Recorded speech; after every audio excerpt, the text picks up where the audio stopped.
Welcome back to the Onebar and Lupaugs show. I'm Lupagus here, as always, with Onebar. And you know what? It is that time of year. It is the Final Four. Kicks off tomorrow. 4 teams left in the NCAA men's tournament. And to tie that in, we thought we'd do our own little Final Four. Hell yeah. And comments below. I mean, just the real Final Four. Who you rooting for? Duke, North Carolina, Villanova, Kansas.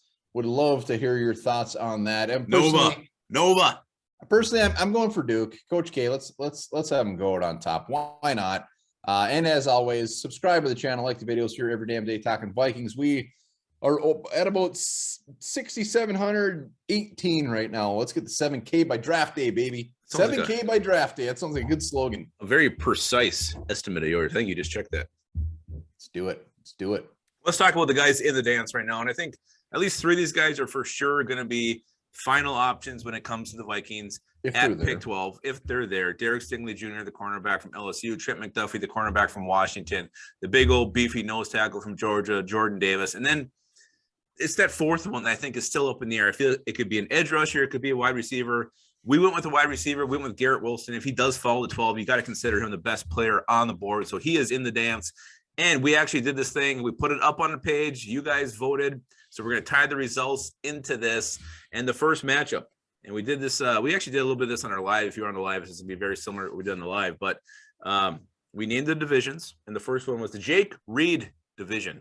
Yeah, Jake Reed division. You guys, so Lupagus is all over the place like a load on the floor. This is first round is Garrett Wilson versus Derek Stingley. That's it. So, and then Trent McDuffie against Jordan Davis.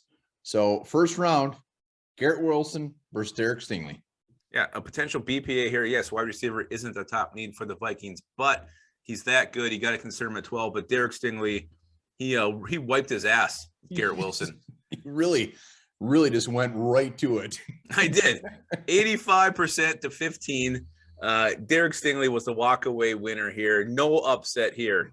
This was a dominating performance, like the way UNC manhandled those Peacocks last week. All right, let's go. Let's rewind and pretend this is a trailer before we get to the finale. Garrett Wilson obviously comes in, adds that wide receiver number 3 at this point, gives us a future wide receiver. We know Thielen is old, and Derek Stingley gives us the big high risk, high reward type of player that everybody is saying he is. Stingley at this point, I could actually see him being there, but Vikings fans, Onebar and Lupaugs fans made it very clear that there's one guy that they want out of these two, and it is Derek Stingley, and it's not even damn close. Not even damn close. I mean, Garrett Wilson, another thing that you kind of hinted on, I mean, this guy gives you a little bit of a safety net if Justin Jefferson's contract gets way too damn high in the coming years and you cannot afford him. So you do have somebody else you can fall back on who could potentially be a number 1 wide receiver. But Derek Stingley moves on.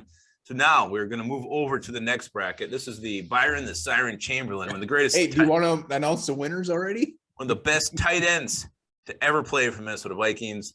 No, I'm not going to announce the winner yet. You crazy? This one was much tighter, though, I'll tell you that. But you got Trent McDuffie, the corner from Washington, the guy who doesn't have the greatest size you want to have on the outside, but he's like one of the smartest players in this draft. He'll come up, he'll support the run, he can return punts. So Trent McDuffie, probably what he's been deemed one of the safest picks in the draft against Jordan Davis, the big old nose tackle who should not move as fast and as well as he does.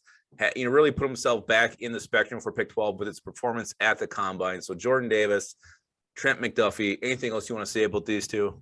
No, just, I mean, Trent McDuffie gets a lot of, I mean, you always mention his size, but when you look at some of the top corners in the league this year, as far as their PFF rating, almost half of them were shorter than him. It's not it's not just the height. It's also his arm length. He doesn't have that long. Look at the arm length. It's the same thing. But yeah, but you can see even Jerry Alexander has those long, lanky arms that go on forever. Trent McDuffie doesn't have that, so he's more compact built. That's what concerns me. But what I'm saying is, look at the PFF and their arm lengths. It's the same.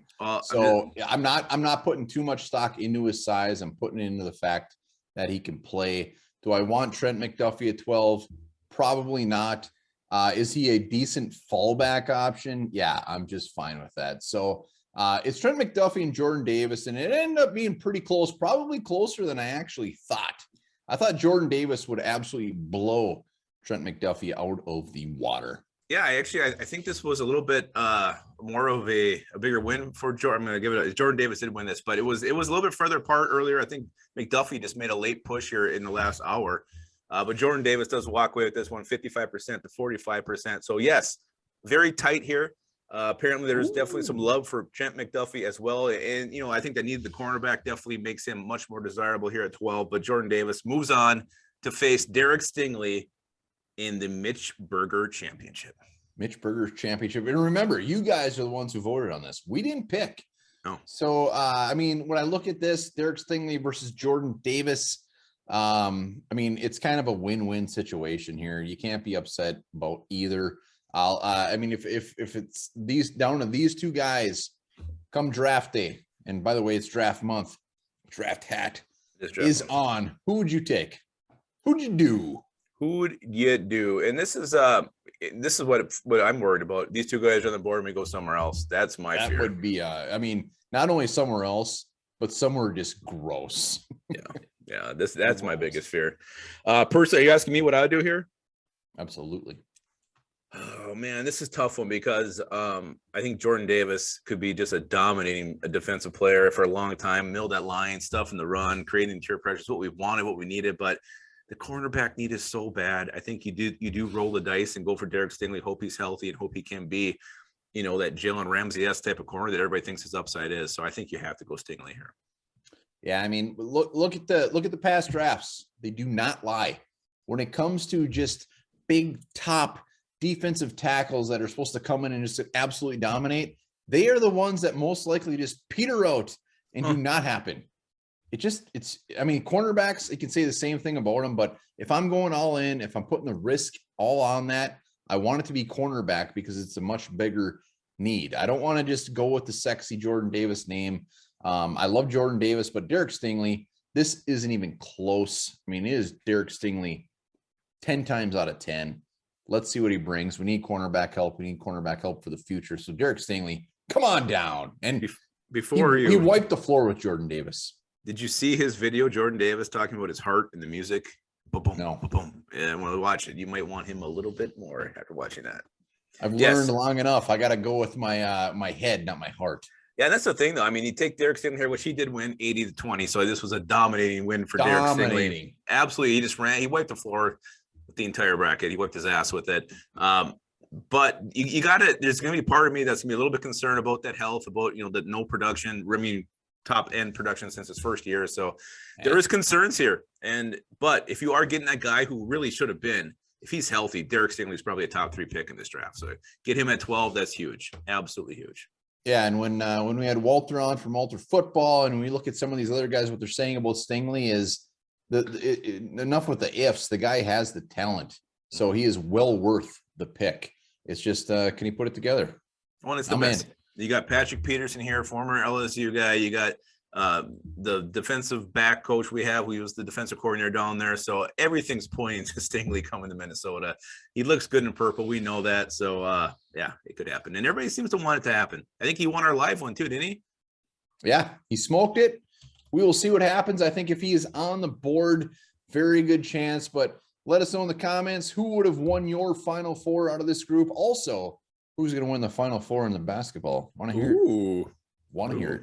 Can't wait to hear it. And also remember this, especially tomorrow morning when you're brushing your teeth. The blob of toothpaste that sits on your toothbrush before you brush your teeth is called a nurdle. Nurdle.